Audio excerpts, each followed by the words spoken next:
There's a photograph that exists in the National Archives. It shows a B-17 bomber sitting on an English airfield in the summer of 1944. The plane looks ordinary enough. 4 engines, the familiar silhouette that carried thousands of young Americans through flak-filled skies over Europe.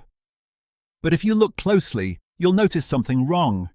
The waist guns are missing, the ball turret, gone, and inside, where 10 men would normally sit shoulder to shoulder, breathing recycled oxygen and watching for fighters, there's almost nothing. Just bare metal, exposed wiring, and enough high explosives to level a city block. The men who flew that plane, or rather who got it into the air, knew they weren't coming back with it. That was the point. For more than 50 years, the United States military refused to discuss what happened in the skies over England and occupied Europe during a brief, desperate period in the summer of 1944. The missions were classified, the reports were sealed, and the men who survived were told in no uncertain terms that they were never to speak about what they'd done or what they'd seen. Most of them didn't. Not to their wives, not to their children, not to the historians who came asking questions decades later, when the bodies were all counted and the medals were all given, and the war had been reduced to textbooks and television specials. But secrets have a way of surfacing. Documents get declassified, memories grow heavier with age, and eventually, slowly, the story began to emerge. A story about young men who volunteered for a mission so dangerous, so experimental, and so uncertain that their own commanders weren't sure it would work. A story about remote-controlled bombers packed with 20,000 pounds of explosives, piloted by men who had to bail out mid-flight and hope their parachutes opened before the plane turned into a fireball. A story about one mission in particular, one plane, one crew that ended in a flash of light over the English countryside, and a silence that would last half a century. The mission had a name, Operation Aphrodite, and one of the men who died flying it was supposed to become the President of the United States. By the time summer arrived in 1944, the war in Europe had entered a new phase, one that felt to the men fighting it both hopeful and unbearably slow. The Allies had landed at Normandy on June the 6th. The beaches were taken, the hedgerows of France were being fought over, field by field, at a terrible cost. In the air, American and British bombers were flying round-the-clock missions over Germany, trying to destroy the factories, the railroads, the refineries that kept the Nazi war machine running. The 8th Air Force alone was losing planes and crews at a staggering rate. Some days, dozens of bombers didn't come home. The men who did return often came back with dead or dying friends still strapped into their seats. But there was progress. Everyone could feel it. Germany was being squeezed from the east by the Soviets, from the south by forces moving up through Italy, and from the west by the largest amphibious invasion in human history. The question was no longer if the Allies would win, but when and at what cost. That's when the intelligence started coming in. Reports from the French resistance, reconnaissance photographs taken by high-altitude bombers, intercepted German communications, all pointing to the same terrifying conclusion.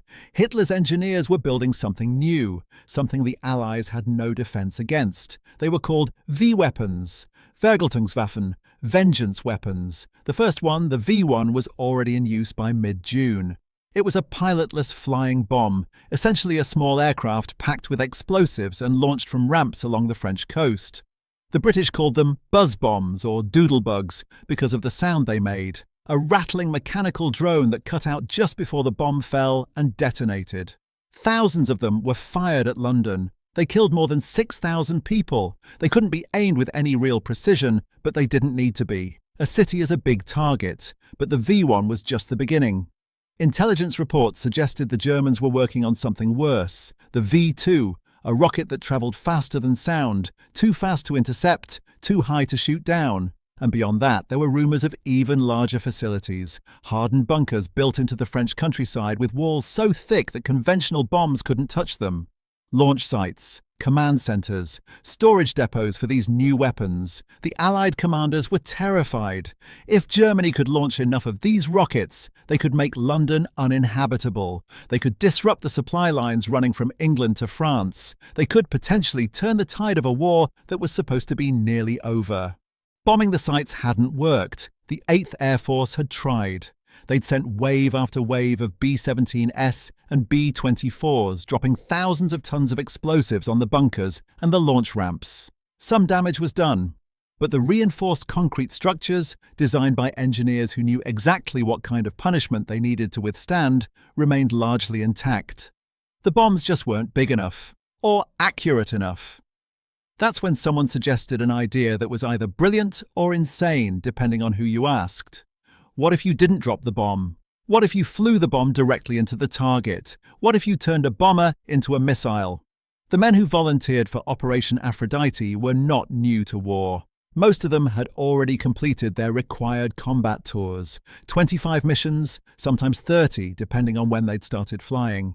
They'd been shot at, they'd seen friends die, they'd felt the sickening lurch of a plane losing an engine over Germany, the desperate scramble to keep altitude, the long, terrible glide back toward England with fuel running low and wounded men bleeding out in the back.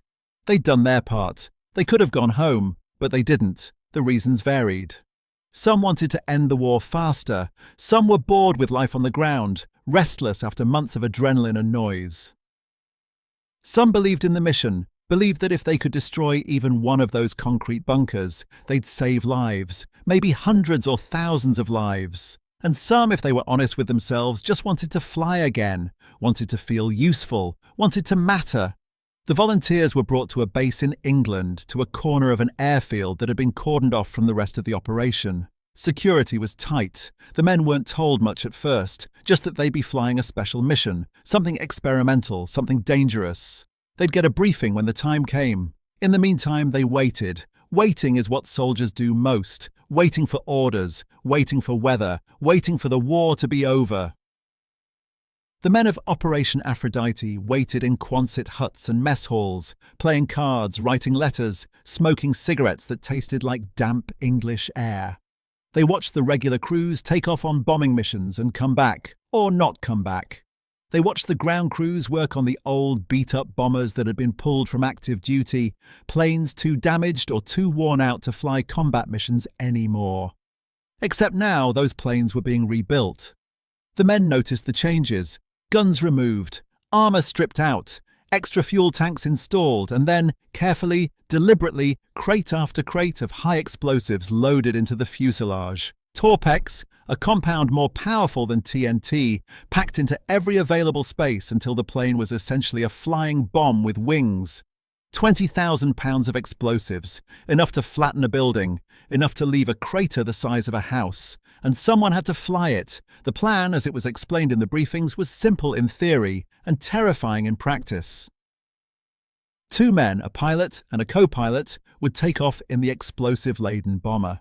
They'd get the plane into the air, stabilize it, and then activate a primitive remote control system that had been installed in the cockpit. Radio signals from a mothership, another bomber flying nearby, would take over, guiding the drone plane toward its target.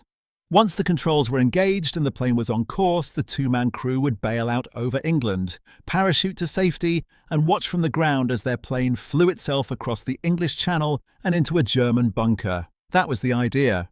In practice, almost everything about it was untested. The remote control system was experimental, the radio signals were unreliable, the planes were old and temperamental, and the idea of bailing out of an aircraft loaded with 10 tons of explosives that could be triggered by a stray bullet, a mechanical failure, or just bad luck, required a kind of faith that most men didn't have. But they volunteered anyway. They ate their meals together, powdered eggs, toast, watery coffee. They wrote letters home, careful not to say anything specific, knowing the censors would read every word. Some of them talked about what they'd do after the war. Others didn't talk about the future at all. They were tired. Most of them were only in their early 20s, but they looked older. The war had aged them in ways that had nothing to do with time. It was in their eyes, in the way they moved, in the silences that stretched out longer than they should have. At night they could hear the bombers taking off for Germany, the roar of engines, the rattle of windows, the slow climb into darkness. And they knew that soon it would be their turn. The first missions began in early August 1944. The target list was specific. reinforced concrete bunkers along the coast of occupied France, sites the Allies believed were being used to launch or store V weapons. These weren't ordinary targets. They were fortresses, massive structures with walls 12 feet thick, designed to withstand direct hits from the heaviest bombs in the Allied arsenal. The plan was to send the drone bombers directly into them, guided by radio control, detonating on impact with enough force to collapse the structures from within.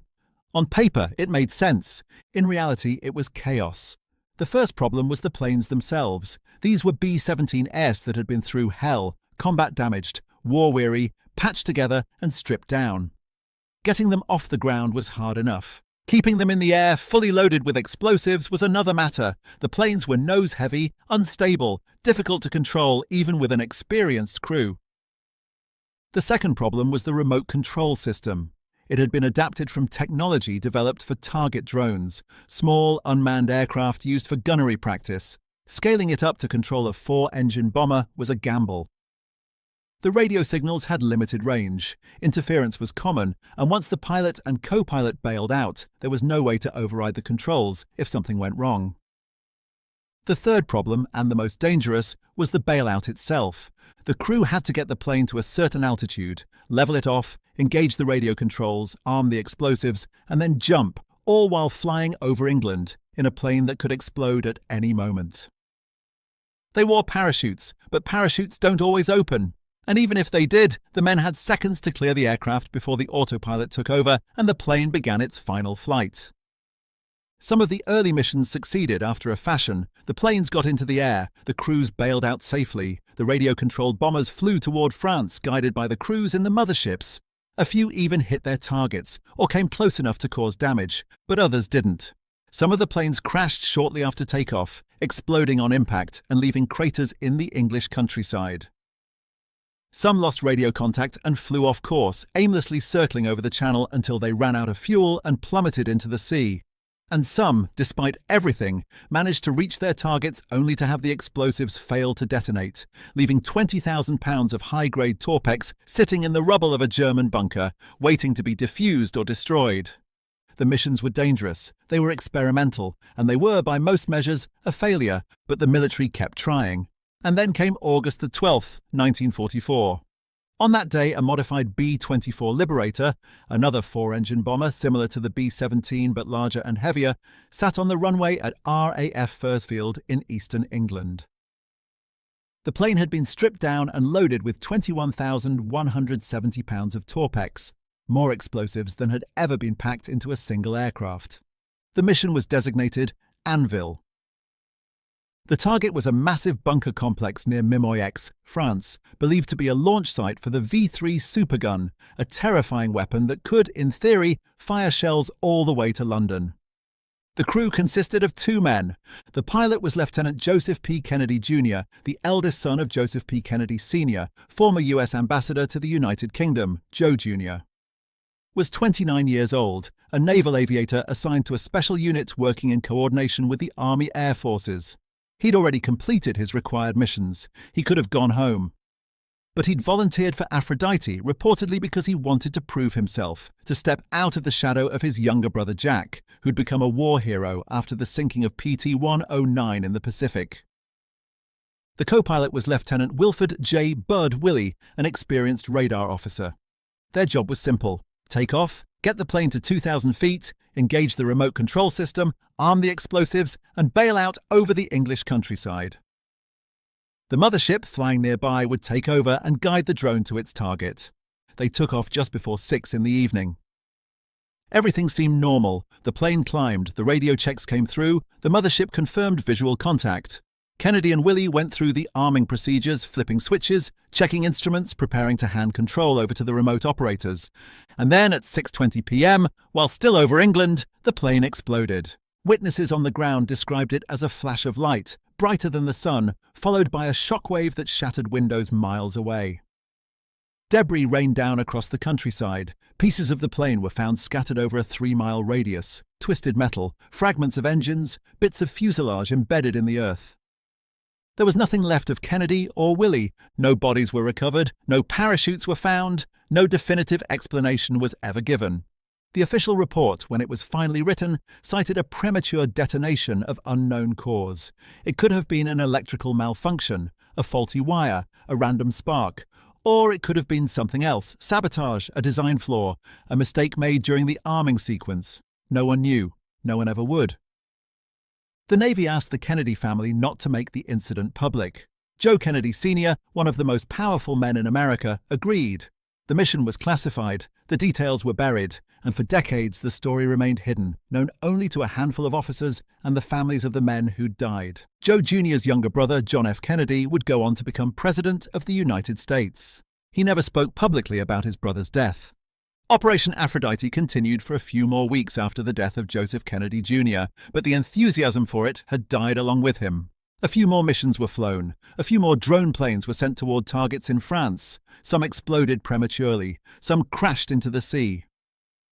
A couple actually reached their targets and detonated, though the damage they caused was difficult to assess. The bunkers, in many cases, remained standing. By early September, the program was quietly shut down. There were no announcements, no press releases. The planes were stripped of their modifications and either scrapped or returned to regular service. The men who'd flown the missions were reassigned, and the records, flight logs, mission reports, casualty lists were classified and locked away. For the families of the men who died, there was little information and no closure. Wilford Willie's family was told he'd been killed in a training accident. Joseph Kennedy Jr.'s death was attributed to a mission over the English Channel. The specifics were withheld officially for reasons of national security, but also, one suspects, to avoid uncomfortable questions about why experienced pilots were being asked to fly experimental missions in planes loaded with enough explosives to level a neighborhood. The silence was intentional. The military didn't want to publicize a program that had cost lives and produced questionable results. The Kennedy family didn't want the details of Joe Jr.'s death to become a political liability. And the men who'd survived the missions, who'd bailed out of those flying bombs and watched them disappear into the sky, were told in no uncertain terms that they were never to discuss what they'd seen or done.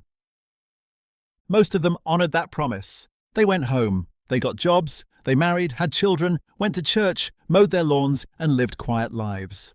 Some of them woke up at night, sweating, replaying the moment they jumped from a plane loaded with 10 tons of explosives. Some of them flinched at loud noises. Some of them couldn't talk about the war at all, even decades later, even when their grandchildren asked. They carried it alone. It wasn't until the 1990s, nearly 50 years after the missions, that the story of Operation Aphrodite began to emerge in any detail.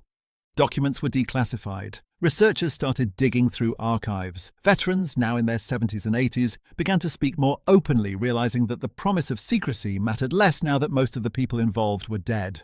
What they described was a program born of desperation and ambition, an attempt to use technology to solve a problem that conventional warfare couldn't. The idea of a remote-controlled bomber wasn't inherently foolish. In fact, it was ahead of its time. Modern drones, cruise missiles, precision-guided munitions, all of them owe something to the experiments conducted during Operation Aphrodite. But in 1944, the technology wasn't ready. The planes were unreliable, the guidance systems were crude, and the human cost, asking men to climb into aircraft that were essentially bombs with wings, was too high for the limited results achieved. By the time the program ended, more than a dozen men had died. Some in explosions, some in crashes, some simply vanished, their planes lost over the channel, their bodies never recovered. And for what? A few damaged bunkers, a handful of destroyed launch sites that would have been overrun by ground forces within weeks anyway. The V-weapon threat, while real, was never as existential as some feared. The war in Europe would end in May 1945, less than a year after Operation Aphrodite began. The men who died never got to see that victory. Their names appear on memorials, alongside tens of thousands of others. But their specific stories, the missions they flew, the risks they took, the terrible gamble they lost, remained hidden for half a century, locked away in files marked classified, secret, not for public release. Even now there are details that remain unclear. Why did Kennedy's plane explode? Was it an accident or a flaw in the design? Were there other missions, other crews, whose stories are still buried? The families of the men involved have asked these questions for decades. Some answers have been found, others never will be. There's a tendency when we talk about World War II to focus on the victories. The beaches taken, the battles won, the moments of heroism captured in photographs and turned into monuments. We talk about the greatest generation as if the war was a singular, unified experience. A clear fight between good and evil, with a definitive ending and a lesson learned. But the war wasn't clean, it wasn't simple. And for many of the men who fought it, the experience wasn't heroic at all. It was confusing, it was terrifying, it was long stretches of boredom punctuated by moments of sheer chaos. It was watching your friends die and not understanding why. It was being asked to do things that didn't make sense, that felt dangerous or pointless or doomed, and doing them anyway because that's what soldiers do. Operation Aphrodite is a small footnote in the history of World War II. Most people have never heard of it. It doesn't appear in the major documentaries. It's not taught in schools. The men who flew the missions aren't household names, except for one, and even he is remembered for other reasons. But the story matters. It matters because it's a reminder that the war was full of experiments, gambles, and desperate measures, that the people making decisions didn't always know what they were doing, that technology, then as now, was often deployed before it was fully understood, and that the cost of those decisions was always paid by the young men who climbed into the planes and followed orders, trusting that someone, somewhere, knew what they were doing. It matters because it's a reminder that secrecy has a cost too. The families who spent decades not knowing exactly how their sons or brothers or fathers died. The veterans who carried the weight of those missions in silence, unable to share the burden even with the people closest to them. The historians who tried to piece together the truth from fragmented records and fading memories. And it matters because the men who flew those missions deserve to be remembered. Not as heroes necessarily, but as human beings who were asked to do something almost impossible and who tried anyway. Joseph Kennedy Jr. didn't have to volunteer. Neither did Wilford Willey. Neither did any of the other men who climbed into those stripped-down bombers, activated the remote controls, and jumped into the sky, hoping their parachutes would open before the plane they'd just abandoned exploded behind them. They could have gone home. They'd already done their part. But they didn't. They believed the mission mattered. They believed it might save lives. They believed perhaps that their sacrifice would mean something. And maybe it did. Not in the way they imagined. Not in the immediate destruction of a bunker or the shortening of the war by days or weeks, but in the quieter, more complicated way that all sacrifice means something. In the fact that they were willing, that they tried, that they gave everything they had, including their lives, for a cause they believed in. Even when the odds were impossible, and the technology was unproven, and the whole enterprise felt like a gamble. There's a field in eastern England where pieces of Kennedy's plane are still buried. Every now and then someone finds a fragment, a piece of aluminum, a shard of metal, a small reminder that something terrible happened there. The bunkers in France, the ones that Operation Aphrodite was supposed to destroy, are still standing. Some of them have been turned into museums. Some are abandoned, slowly being reclaimed by the earth. Visitors can walk through them, touch the walls, see the thickness of the concrete, and understand, in a visceral way, why conventional bombs couldn't bring them down. The men who built those bunkers are gone. So are the men who tried to destroy them. What remains is the story. Imperfect, incomplete, but finally told. And maybe that's enough. Maybe it's enough to remember that the war was fought by real people, not mythic figures, that they were afraid, that they made mistakes, that they tried things that didn't work, that they died in ways that were random and unfair and preventable, that they were forgotten for a while because it was easier to bury the story than to explain it. But they're not forgotten anymore. Their names are known, their missions are documented, their sacrifice, however complicated, however flawed, is part of the record now. And in a world that often moves too fast to remember, that seems like something worth preserving. The men of Operation Aphrodite flew into the unknown. Some of them came back, some of them didn't, but all of them, every single one, deserves to be remembered. Not as footnotes, not as classified files gathering dust in an archive, but as men who lived, who fought, who gave everything, and who for 50 years were kept secret.